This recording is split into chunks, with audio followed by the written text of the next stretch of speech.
जय हिंद साथियों, आप सभी का न्यू ऑक्सफोर्ड एजुकेशन में स्वागत है। चलिए हम आज से आपका सामान्य अध्ययन का जो 40 मार्क का आपका प्रैक्टिस सेट है वो आपको हम डेली करवाएंगे।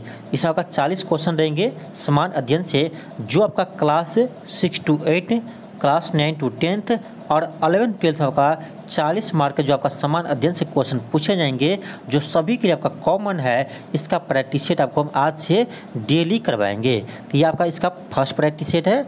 तो यदि आपको यह देखिए, आपको डेली यदि क्लास करना है तो आप इस चैनल को सब्सक्राइब कर लीजिए और इस वीडियो को अधिक से अधिक शेयर कीजिए, जिससे अधिक से अधिक स्टूडेंट पढ़ सके और जुड़ सके। तो चलिए हम स्टार्ट करते हैं। आपका क्वेश्चन देखिए, फर्स्ट है क्वेश्चन फर्स्ट है कि निम्नलिखित में से क्या तंत्रिका तंतुओं से बना होता है जो प्रतिवर्ती क्रियाओं के बीच मध्यस्थता करता है और आवेगों को मस्तिष्क तक और मस्तिष्क से विभिन्न भागों तक पहुंचाता है। तो यह कार्य करता है मेरुरज्जु। इसको बोलते हैं इंग्लिश में स्पाइनल कोड। क्या बोलते हैं? इसे बोलते हैं इंग्लिश में स्पाइनल कोड। ठीक, मेरुरज्जु का यह कार्य है। चलिए आगे बढ़ते हैं। आपका क्वेश्चन सेकेंड है। क्वेश्चन है कि भारत का कौन सा राज्य सोने का सबसे बड़ा उत्पादक राज्य है, यानी सोना का सबसे अधिक उत्पादन किस राज्य में होता है? तो ये आपका कर्नाटक राज्य में। याद रखिएगा, कर्नाटक का कोलूर जो आपका ये आपका जो क्षेत्र है, ये आपका सोना के उत्पादन के लिए प्रसिद्ध है। याद रखिएगा। तो आपका नेक्स्ट है क्वेश्चन थर्ड है कि निम्नलिखित में से किसे प्राणी जगत के अंतर्गत वर्गीकृत किया जाता है? तो मेटाजोआ को किया जाता है। ऑप्शन 2 होगा। नेक्स्ट आपका क्वेश्चन 4 है। क्वेश्चन है कि बेरिंग जल संधि, यानी बेरिंग जल संधि किसे जोड़ता है? तो ये आर्कटिक महासागर को प्रशांत महासागर से जोड़ता है। याद रखिएगा, बेरिंग जल संधि आर्कटिक महासागर को प्रशांत महासागर से जोड़ता है। नेक्स्ट है क्वेश्चन 5 है। क्वेश्चन है कि निम्नलिखित में से कौन सी कल्याणकारी योजना की उपलब्धियों को गिनीज वर्ल्ड रिकॉर्ड द्वारा मान्यता प्रदान की गई है, यानी कौन सी योजना को गिनीज वर्ल्ड रिकॉर्ड में शामिल किया गया है? तो ये आपका है प्रधानमंत्री जनधन योजना। प्रधानमंत्री जनधन योजना को गिनीज वर्ल्ड रिकॉर्ड में शामिल किया गया है, क्योंकि प्रधानमंत्री जनधन योजना से यानी बहुत सारे आपका यानी खाता खोले गए थे। याद रखिए आपका कि ये योजना कब लागू किया था, यानी कब चालू किया था? तो याद रखिए, यह योजना आपका 28 अगस्त 2014 को मोदी जी प्रधानमंत्री बनने के बाद पहली बार ये योजना शुरू किया था। तो जब मोदी जी प्रधानमंत्री बने थे, उसका प्रथम योजना यही था, प्रधानमंत्री जनधन योजना। ये 28 अगस्त 2014 को इसे स्टार्ट किया था। नेक्स्ट है क्वेश्चन 6 है। क्वेश्चन है यदि 3 पुरुष या 6 लड़के अपना कार्य 20 दिन में पूरा कर लेते हैं, तो कह रहा उसी कार्य को 6 पुरुष और 8 लड़के मिलकर कितने दिन में पूरा करेंगे? देखिए, आपको लगता होगा ये क्वेश्चन लेंथी है, लेकिन देखिए इस क्वेश्चन को कितना इजीली से बना देते हैं।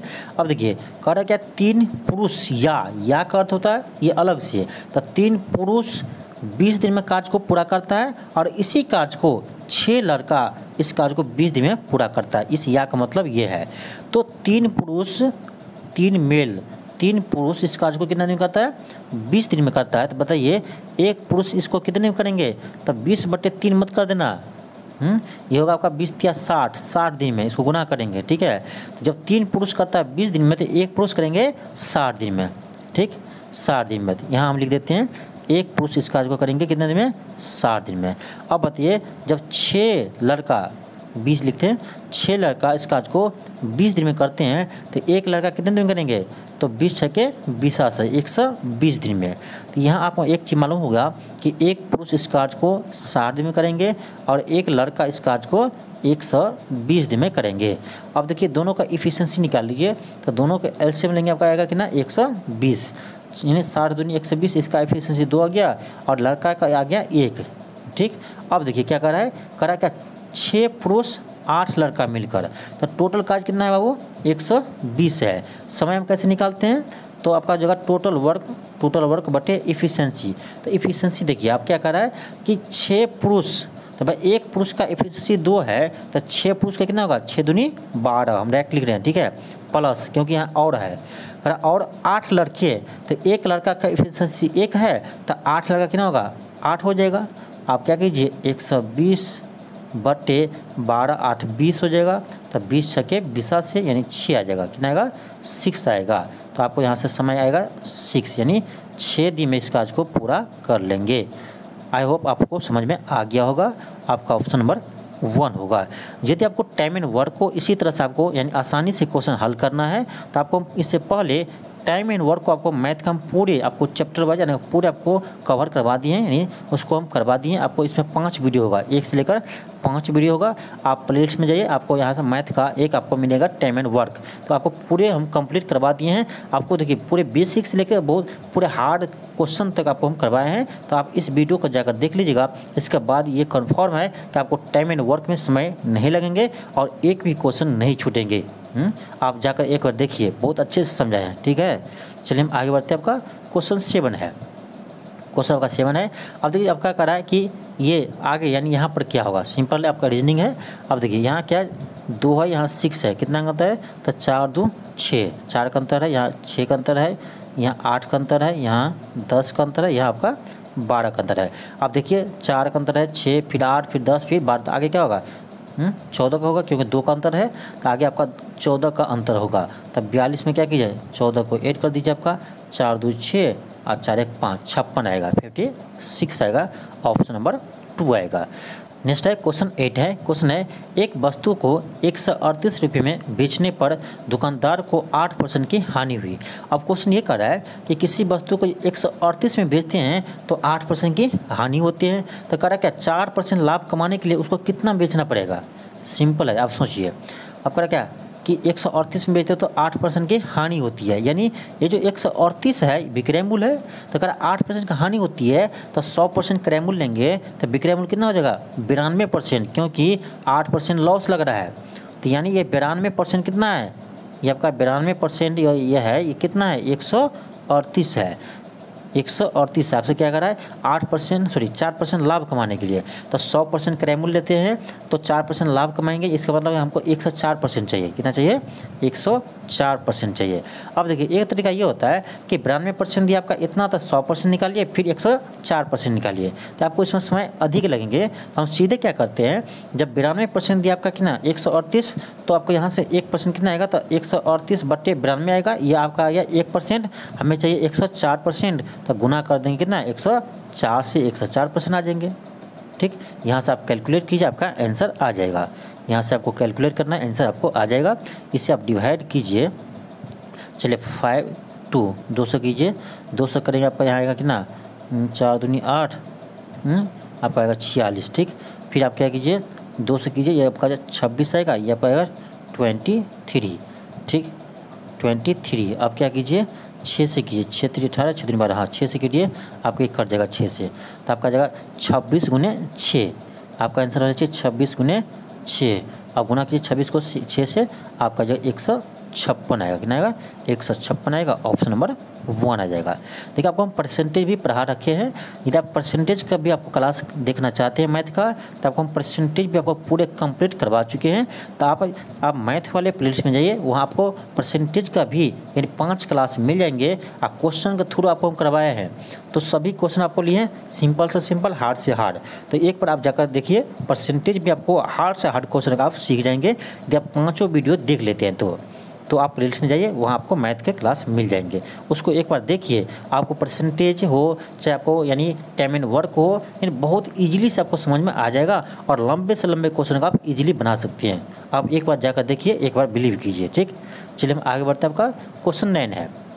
क्वेश्चन 9 है, क्वेश्चन कर रहा है कि पारस और अंजलिका ने एक स्थान से विपरीत दिशा में 30 किलोमीटर प्रति घंटा से और 3.5 किलोमीटर प्रति घंटा की चाल से चलना शुरू करता है, तो कह रहा है 2.5 घंटों में वे दोनों एक दूसरे से कितनी दूरी पर होंगे। देखिए सिंपल क्वेश्चन है। आप मान लीजिए ये जो है पारस, ये आपको मान लीजिए इधर क्यों जा रहा है 30 किलोमीटर पर आवर से, 30 किलोमीटर पर आवर से, और इसके विपरीत दिशा में ये इधर की ओर जा रहा है, ये आपका 3.5 किलोमीटर पर आवर स्पीड से जा रहा है। अब कह रहा है 2.5 घंटे के बाद कितना दूरी होगा, आप बताइए। तो 2.5 घंटे में ये भी कुछ दूरी गया होगा, 4 गुने क्या कीजिए 4 गुने समय कर दीजिए, और 2.5 घंटा में ये भी गया होगा कुछ नहीं दूरी, तो दोनों दूरी क्या होगा जोड़ देंगे, आपका टोटल दूरी आ जाएगा। इससे अच्छा है आप अलग अलग गुना करेंगे जोड़ेंगे, इससे अच्छा है आप देखिए ये जा रहा है इधर की ओर, ये जा रहा है इसका विपरीत दिशा में। अब जो देखेंगे इसका रिलेटिव में रिलेटिव वेलोसिटी देखेंगे तो क्या होगा दोनों का वेलोसिटी जुड़ जाएगा, क्योंकि अपोजिट दिशा में। ठीक है, तो हम सीधे निकालते हैं रिलेटिव वेलोसिटी से। तो जब यहाँ से रिलेटिव वेलोसिटी निकालेंगे तब क्या आ जाएगा 30 + 3.5, ठीक है, क्योंकि विपरीत दिशा में है तो आपका जुड़ जाएगा, तो आपका आएगा 33.5। ये आपका आ गया रिलेटिव वेलोसिटी, ठीक है। अब टाइम कितना है, टाइम 2.5 घंटा है, तो आप देख लीजिए इसके रिलेटिव में कितना गया होगा। तो क्या करेंगे हम, दूरी और 4 गुने समय लगा देंगे, तो 4 आपका आ जाएगा कितना, रिलेटिव 33.5 और गुने आपका समय कितना है 2.5 है। अब उसको गुना कीजिए, आपका आंसर आ जाएगा, ठीक है। इसको आप गुना करेंगे तो आपको आएगा 83.75 किलोमीटर। आपका आ जाएगा option number D, 83.75 kilometre. Next आपका क्वेश्चन 10 है। क्वेश्चन 10 आपका है, देखिए आपका सिंपल ही क्वेश्चन है, इसको क्या करना है, आपको सिंपलीफाई करना है। आई होप आप लोगों को इतना आता होगा, ठीक है। इसे हम हल नहीं करेंगे, आप लोग कर लीजिएगा। आपका ऑप्शन 4 आएगा, -40। आप करके देखिएगा, सिंपल ही क्वेश्चन है, ठीक है। इसको कराने का कोई मतलब नहीं होता है। क्वेश्चन आपका 11 है। क्वेश्चन है कि 1912 में सिविल सेवाओं के संबंध में रॉयल कमीशन के गठन के समय वायसराय कौन था। अब देखिए, यदि आपको ये रॉयल कमीशन का समय वायसराय कौन था ये यदि याद नहीं है, तो ये तो आपको देखना चाहिए कि 1912 दे रहा है, तो 1912 में कार्यकाल किसका होगा, लॉर्ड इरविन का होगा, नहीं होगा, क्योंकि गांधी इरविन समझौता का ये 1931 में हुआ था, तो उस समय वो यानी वायसराय थे। कर्जन भी नहीं होगा, कर्जन 1905 ईस्वी में बंगाल विभाजन किया था, ये भी नहीं होगा, ये भी नहीं होगा। अब देखिए डेट से निकाल सकते हैं इसका आंसर क्या होगा। अब देखिए डफरिन, तो डफरिन आपका 1885 में ही था, जब आपका कांग्रेस का स्थापना हुआ था, उसी समय वो यानी अधि थे, वायसराय थे। लेकिन अगर आपका 1912, तो अब ये जब ये 1 नहीं होगा, 2 नहीं होगा, 4 नहीं होगा, तो क्या होगा, 3 होगा, लॉर्ड हार्डिंग। तो इसी तरह से भी हम बना सकते हैं। यदि मुझे पता नहीं है कि कौन होगा, तो सबका कार्यकाल देख लीजिए, कौन किस समय आए थे। यदि आपको कार्यकाल भी नहीं याद है, उसका काम तो कोई याद होगा। जैसे लॉर्ड इरविन में के समय में गांधी इरविन समझौता हुआ था, हाईलाइट है, आपको याद होना चाहिए। लॉर्ड कर्जन बंगाल विभाजन किया था 1905 में, हाईलाइट है, आपको याद होना चाहिए। लॉर्ड डफरिन आपका 1885 में, उस समय कांग्रेस का स्थापना हुआ था, ये भी आपको याद रहना चाहिए। तो आपको यदि ऑप्शंस भी आप छांट सकते हैं, आपको याद नहीं है तो, नहीं तो आपको ये भी याद होगा कि आपका 1911 में लॉर्ड हार्डिंग के समय ही दिल्ली दरबार लगा था। तो इससे भी आप पकड़ सकते हैं, आप इससे अनुमान लगा सकते हैं, ठीक है। तो ऐसे भी क्वेश्चन आपका सोल्व करने का तरीका होता है। आप क्या कीजिए, ऑप्शन को एलिमिनेट करके बना सकते हैं यदि आपको याद नहीं है तो। क्वेश्चन आपका 12 है। क्वेश्चन है कि निम्न में से दक्षिण अफ्रीका की प्रशासनिक राजधानी कौन सी है। दक्षिण अफ्रीका की प्रशासनिक राजधानी कौन सी है, तो ये आपका डरबन है, सॉरी डरबन नहीं, प्रिटोरिया, सॉरी प्रिटोरिया है, डरबन नहीं है, प्रिटोरिया है, ठीक है। आपका ऑप्शन सी होगा। तो दक्षिण अफ्रीका की प्रशासनिक राजधानी प्रिटोरिया है। अब देखिए दक्षिण अफ्रीका का 3 राजधानी है, याद रखिए, दक्षिण अफ्रीका का 3 राजधानी है। एक तो आपका हो गया प्रशासनिक राजधानी जो आपका प्रिटोरिया में है, एक आपका विधायी राजधानी, एक होता आपका है विधायी राजधानी, ये आपका केपटाउन में है। कहाँ है, केपटाउन में है, केपटाउन में है। और एक आपका है न्यायिक राजधानी, ये आपका है यानी ब्लॉमफाउंटेन। कहाँ है, ब्लॉमफाउंटेन में है, ब्लॉमफाउंटेन में है, तो इसे भी याद रखिएगा। 3 राजधानी आपका अलग अलग है। नेक्स्ट आपका क्वेश्चन 13 है। क्वेश्चन है कि प्लास्टिक में निम्नलिखित में से किसका उपयोग किया जाता है। चलिए ऑप्शन देखते हैं, प्लास्टिक में किसका उपयोग किया जाता है। ऑप्शन देखते हैं आपका, देखिए ब्यूटेन तो होगा नहीं, क्रिप्टोन तो इनर्ट गैस है, होगा नहीं, अमोनिया भी नहीं होगा, एथिलीन होगा, ऑप्शन 2 होगा, ठीक है, ऑप्शन 2 का एथिलीन।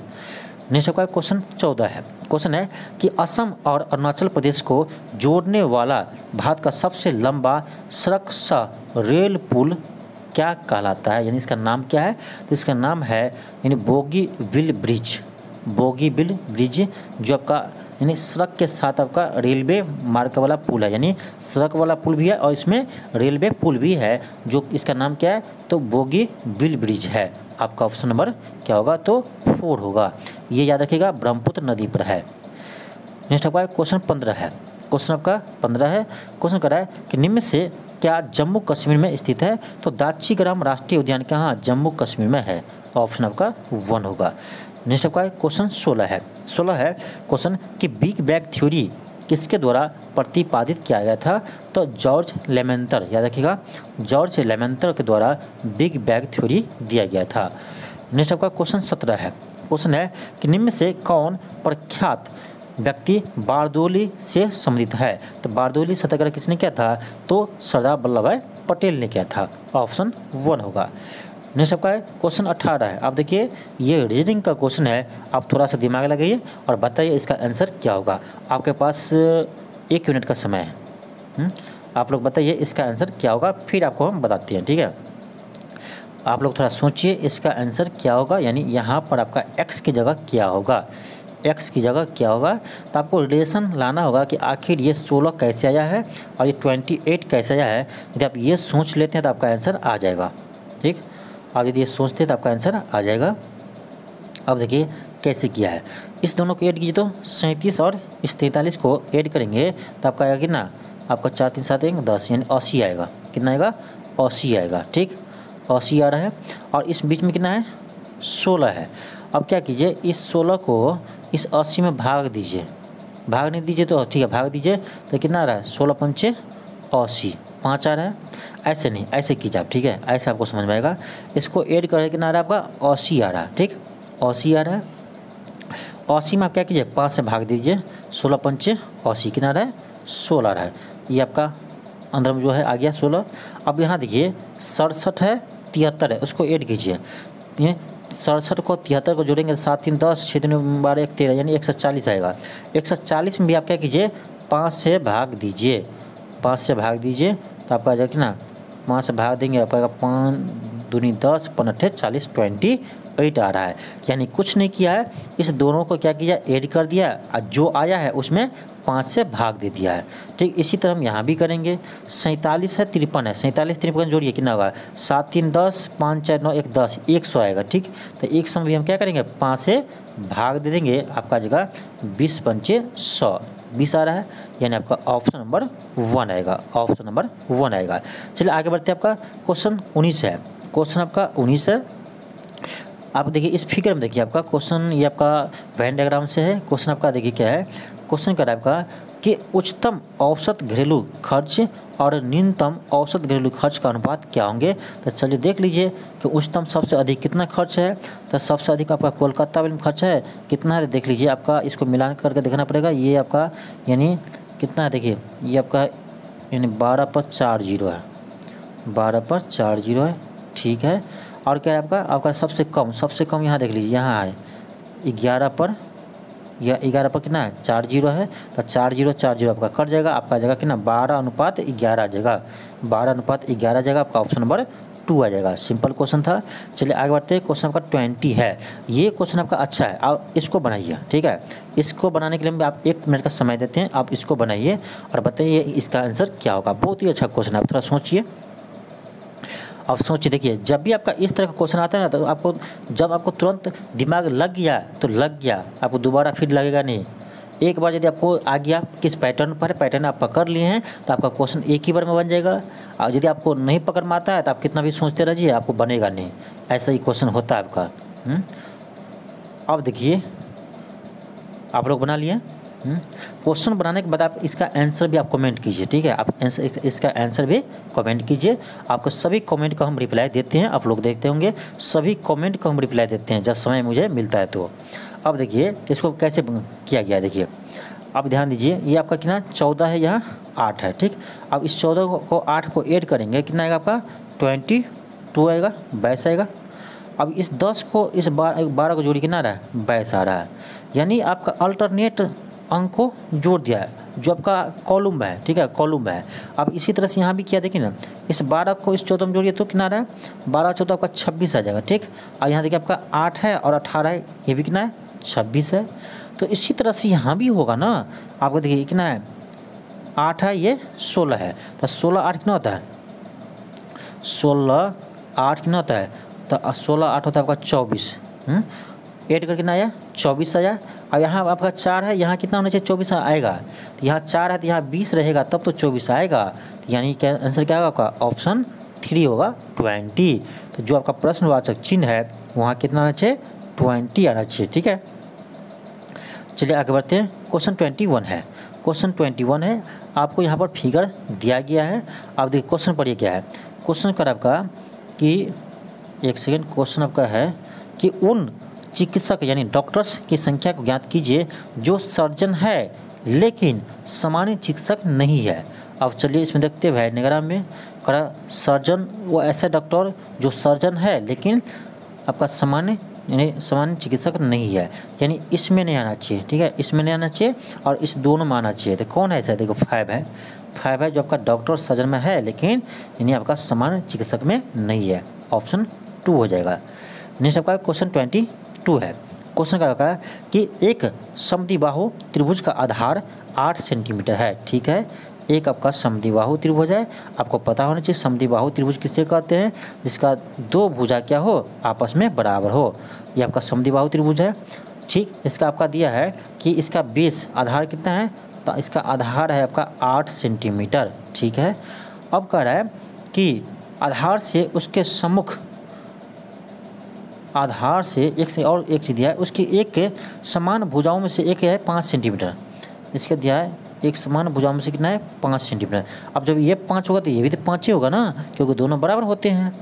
क्वेश्चन कर रहा है कि आधार से उसका सम्मुख शीर्ष की ऊंचाई ज्ञात कीजिए, यानी ये आपको ज्ञात करना, सिंपल तो है, ये आपको हाइट बताना है।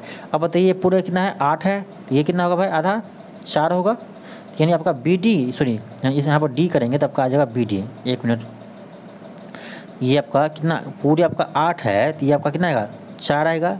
अब देखिए इस त्रिभुज में, देखिए इस छोटा वाला त्रिभुज में, ठीक है, ये आपका कर्ण हो गया 5, इसका आपका आधार हो गया कितना 4, तो बेस कितना होगा 3 होगा, ऐसे भी कर सकते हैं, ठीक है, क्योंकि आपको याद होना चाहिए कि जिस त्रिभुज कोई भी समकोण त्रिभुज है, समकोण त्रिभुज है, इसका कर्ण 5 है, इसका कर्ण 5 है, आधार आपका कितना है 4 है, आधार कर्ण 5 है, कर्ण 5 है तो आधार 4 है तो लंब 3 होगा, चाहे आपका लंब 4 है तो आधार 3 होगा, ठीक है, उसको ध्यान रखिए, इतना आपको ध्यान रहना चाहिए, जल्दी क्वेश्चन बनेगा, नहीं तो ऐसे बन जाएगा आपका। क्या कीजिए रूट अंडर कर दीजिए, कर्ण स्क्वायर तो कर्ण स्क्वायर 5 का स्क्वायर 25 माइनस 4 का स्क्वायर कीजिए 16 आएगा, तब 25 में से 16 आएगा कितना आएगा 9 आएगा, और 9 का रूट कितना था 3 होता है, ऐसे भी बन जाएगा, कोई भारी थोड़ी ना है, लेकिन आपको ध्यान रहना चाहिए, ठीक है, इतना यदि आपको ध्यान रहता है तो इतना से आप बचेंगे।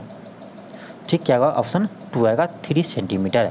नेक्स्ट आपका क्वेश्चन 23 है। क्वेश्चन आपका कि निम्नलिखित में से कौन से राज्य पाकिस्तान से सीमा से सटे हैं, आप देखिए कौन सा राज्य हो जो पाकिस्तान से सीमा लगाते हैं, तो गुजरात सीमा लगाते हैं पाकिस्तान से, राजस्थान भी लगाते हैं और आपका पंजाब भी लगाते हैं, हरियाणा नहीं लगाते हैं। पाकिस्तान से सीमा हरियाणा नहीं लगाते, पंजाब राज्य सीमा लगाते हैं। कौन सा ऑप्शन होगा, ऑप्शन आपका ए बी सी आपका ऑप्शन नंबर 2 में है, a b c option number 2 में है। चलिए आगे बढ़ते हैं। आपका एक चीज़ और ध्यान रखिए कि भारत और पाकिस्तान के बीच सीमा रेखा का नाम क्या है, याद है आपको, आपको याद है कि भारत और पाकिस्तान के बीच का सीमा रेखा का नाम क्या है, ये भी आपके एग्जाम पूछ जाते हैं, तो याद रखिए रेड क्लिफ रेखा, क्या है रेड क्लिफ रेखा है। तो भारत और पाकिस्तान के बीच सीमा रेखा का नाम क्या है, रेड क्लिफ रेखा है। और भारत और चीन के बीच सीमा रेखा का नाम क्या है, मैकमोहन रेखा है, याद रखिए मैकमोहन रेखा है। चलिए आगे बढ़ते हैं। क्वेश्चन 24 है, क्वेश्चन 24 है। क्वेश्चन है कि भट्टियों जैसे अपेक्षाकृत उच्च तापमान मापने के लिए किस यंत्र का उपयोग करते हैं, तो पैरोमीटर का यूज किया जाता है। उच्च तापमान को मापने के लिए पैरोमीटर का यूज करते हैं, इसको याद रखिएगा। क्वेश्चन 25 है। क्वेश्चन 25 है कि भारत के समुद्री मार्ग की पहली बार खोज किसने किया था, तो पुर्तगालियों ने किया था। किसने किया था, तो वास्को डिगामा ने किया था, वास्को डिगामा ने किया था। और वास्को डिगामा भारत कब आया था, तो 1498 ईस्वी में आया था, याद रखिएगा। केरल के कालीकट तट पर 1498 ईस्वी में वास्को डिगामा ने पहुंचा था, तो उसे आप याद रखिएगा, एग्जाम में पूछे जाता आपको कि वास्को डिगामा भारत कब आए थे, तो 1498 ईस्वी में आए थे। नेक्स्ट आपका क्वेश्चन 26 है। क्वेश्चन कर रहा है कि भारत के संविधान को लागू होने के समय इसमें मूलतः कितने अनुच्छेद थे, तो 395 अनुच्छेद थे, याद रखिए 8 अनुसूची और 395 अनुच्छेद थे, इसे ध्यान रखिएगा। और 22 भाग 8 अनुसूची और 395 अनुच्छेद थे। नेक्स्ट है क्वेश्चन 27 है। क्वेश्चन है कि संघ के मंत्रिपरिषद में कितने मंत्री शामिल किए जा सकते हैं, तो याद रखिए संघ हो चाहे राज्य हो 15% से अधिक मंत्री नहीं हो सकता है, याद रखिएगा।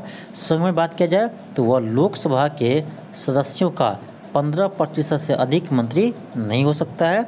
और राज्य में बात करें तो विधानसभा के सदस्यों के 15% से अधिक मंत्री नहीं हो सकता है। इसका प्रावधान कब किया गया संविधान में? तो याद रखिए 91वें संविधान संशोधन 2003 के द्वारा इसे संविधान में जोड़ा गया है। इसे आप याद रखिएगा।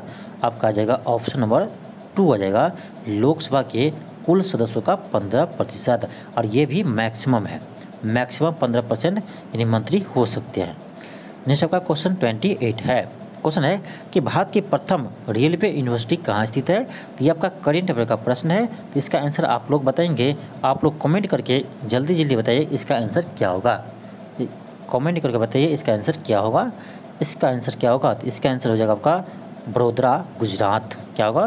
बड़ौदा गुजरात। याद रखिए भारत की प्रथम रेलवे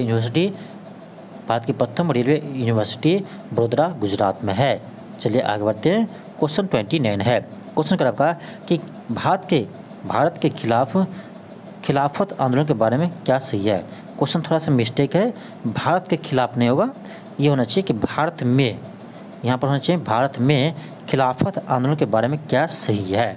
ठीक है, तो आप थोड़ा सा इसको सही कर लीजिएगा। आपको देखिए तो भारत में खिलाफत आंदोलन क्यों हुआ था? यह तुर्की के सुल्तान के समर्थन में यह आंदोलन किया गया था। ऑप्शन आपका 1 होगा। चलिए आगे बढ़ते हैं। आपका क्वेश्चन 30 है। क्वेश्चन आपका है कि आकाश गंगा की निकटतम स्पाइरस गैलेक्सी कौन सी है? तो आपका जगह ऑप्शन नंबर 2 हो जाएगा एंड्रोमेडा गैलेक्सी। इसे आप याद रखिएगा। क्वेश्चन 31 है। क्वेश्चन है कि वर्णक्रम यानी स्पेक्ट्रम में कौन से 2 रंग उनके सिरों पर है? तो आपको याद तो ही होगा, विबज्योर तो आपको याद होगा, यानी वैगनी आपका देखिए ये आपका ये प्रिज्म है, ध्यान दीजिए ये आपका प्रिज्म है। तो जब प्रिज्म से श्वेत प्रकाश को गुजारते हैं तो ये प्रिज्म से अपवर्तन के बाद 7 विभिन्न रंगों में विभक्त हो जाते हैं, ये आपको पता होगा। और सबसे अधिक कौन मुड़ता है? तो आपका बैगनी। और सबसे ऊपर कौन होता है? तो लाल होता है, यानी रेड। विबज्योर याद रखिए, ठीक है। तो कह रहा था आपका कोर पर कौन है? तो इधर से आपका लाल है, इधर बैगनी है। तो आपका ऑप्शन नंबर 1 आ जाएगा बैगनी और लाल। नेक्स्ट है क्वेश्चन 32 है। क्वेश्चन है कि अशोक के प्राचीनतम प्राप्त अभिलेख निम्नलिखित में से किस लिपि में लिखे गए हैं? तो ये ब्राह्मी लिपि में लिखे गए हैं। ऑप्शन आपका 4 होगा। क्वेश्चन 33 है। क्वेश्चन है कि राज्यसभा के पहले सभापति कौन थे? राज्यसभा के पहले सभापति कौन थे? यदि आपको पता होगा कि राज्यसभा के सभापति कौन होते हैं या आप आसानी से बता सकते हैं। राज्यसभा के सभापति आपका उपराष्ट्रपति होते हैं, याद रखिएगा। राज्यसभा के सभापति हमेशा उपराष्ट्रपति होते हैं, ठीक है। तो आपका कह रहा प्रथम उपसभापति कौन थे राज्यसभा का? तो याद रखिए कि भारत के प्रथम उपराष्ट्रपति कौन थे? तो ये थे आपका डॉक्टर सर्वपल्ली राधाकृष्णन। तो आपका ऑप्शन 4 हो जाएगा। चलिए आगे बढ़ते हैं। क्वेश्चन आपका 34 है। क्वेश्चन आपका कि m द्रव्यमान की कोई वस्तु v वेग से गतिमान है तो उसका संवेग क्या होगा? संवेग यानी मोमेंटम। तो मोमेंटम क्या होता है? mp बराबर m/v होता है। संवेग यानी मोमेंटम। तो मोमेंटम होता है आपका यानी द्रव्यमान गुने वेलोसिटी, यानी मास गुने वेलोसिटी होता है, याद रखिएगा। मोमेंटम होता है आपका mass into velocity. Option number क्या होगा? 2 होगा। ये बताइए एक किसका फॉर्मूला है? ये आपका काइनेटिक एनर्जी का फॉर्मूला है। काइनेटिक एनर्जी यानी गतिज ऊर्जा 1/2 mv²। तो याद रखिए ये आपका सिंपल क्वेश्चन है, फार्मूला आप याद रखिए। क्वेश्चन का 35 है। क्वेश्चन है कि घरेलू मक्खी का जीव वैज्ञानिक नाम क्या है? घरेलू मक्खी का जीव वैज्ञानिक नाम क्या है? तो आपका हो जाएगा ऑप्शन नंबर 4 हो जाएगा म्यूस्का डोमेस्टिका। ऑप्शन 4 होगा। नेक्स्ट आपका क्वेश्चन 36 है। क्वेश्चन कर आपका कि निम्नलिखित व्यक्तियों में से कौन संतुरवादी यंत्र से संबंधित नहीं है? कौन है जो संतुरवादी यंत्र से संबंधित नहीं है? तो ये आपका है उस्ताद अमजद अली खान। कौन है?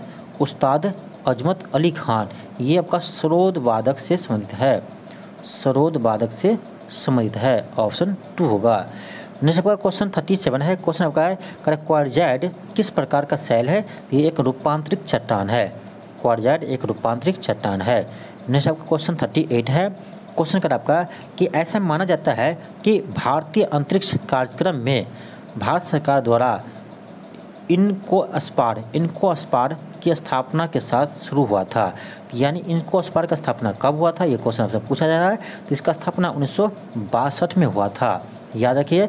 तो इंस्कोपार इसका स्थापना किसने किया था, तो इसका स्थापना किया था विक्रम साराभाई, जो अभी आपका अंतरिक्ष केंद्र है श्रीहरिकोटा में। तो इसीलिए इसके नाम पर यह रखा गया है, क्योंकि जो इसरो है, तो इसरो का ये आपका पूर्वकालिक नाम है। यानी पहले आपका यही नाम था इंस्कोपार, जिसका स्थापना विक्रम साराभाई ने किया है।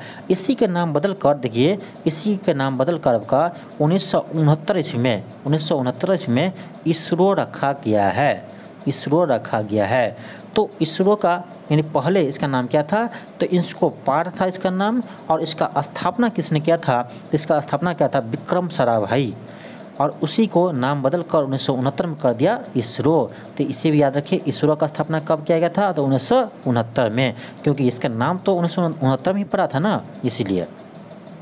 चलिए आगे बढ़ते आपका क्वेश्चन 39 है। क्वेश्चन आपका है कि निम्नलिखित में से कौन भारतीय राष्ट्रीय कांग्रेस के चरमपंथी नेता नहीं थे।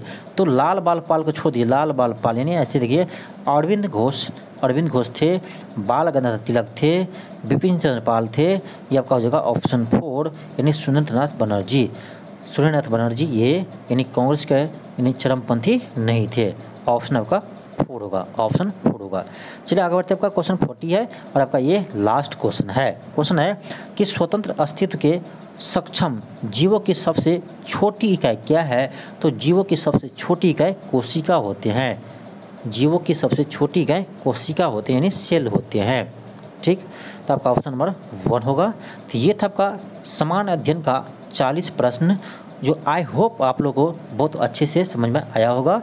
तो आपको इसी तरह से आपको डेली आपका समान अध्ययन का 40 क्वेश्चन का प्रैक्टिस सेट करवाएंगे, जो आपका सभी क्लास के लिए कॉमन है। तो ये आपका सभी में काम आएगा। आपका चाहे क्लास 6 to 8 का तैयारी कर रहे हैं, चाहे आप क्लास 9 to 10 का तैयारी कर रहे हैं, चाहे आप 11 12 का तैयारी कर रहे हैं, तो सभी में ये काम आएंगे। तो इस वीडियो को आप ज़रूर देखिए, डेली जरूर देखिए। और क्वेश्चन भी बहुत लाजवाब सेट किया गया है, जैसा आपके एग्जाम पैटर्न में आया था उसी तरह आपका क्वेश्चन सेट किया गया है। तो इस क्वेश्चन को बनाइए, और सभी क्वेश्चन आपका NCERT और SCERT से लिया गया है। ये आपका जो आपका प्रैक्टिस सेट है, इसमें आपका ये किसका है, तो आपको पता होगा किरण पब्लिकेशन का ये बुक है। और किरण पब्लिकेशन आपका बहुत सारे क्वेश्चन एग्जाम में आया था, और इसमें एक फ़ायदा ये है कि आपका SCERT और NCERT से ही क्वेश्चन सेट करते हैं। SCERT और NCERT से क्वेश्चन आपको इसमें सेट किया गया था, इसलिए कहते हैं इस प्रैक्टिस सेट को जरूर बनाइए, आपके एग्जाम में बहुत ही हेल्पफुल होंगे। ठीक है, तो चलिए आज के लिए इतना ही। थैंक यू, धन्यवाद। मिलता है आपको नेक्स्ट वीडियो में। यदि आपको ये वीडियो अच्छा लगा हो तो चैनल को सब्सक्राइब कर लीजिए, और इस वीडियो को अधिक से अधिक शेयर कीजिए।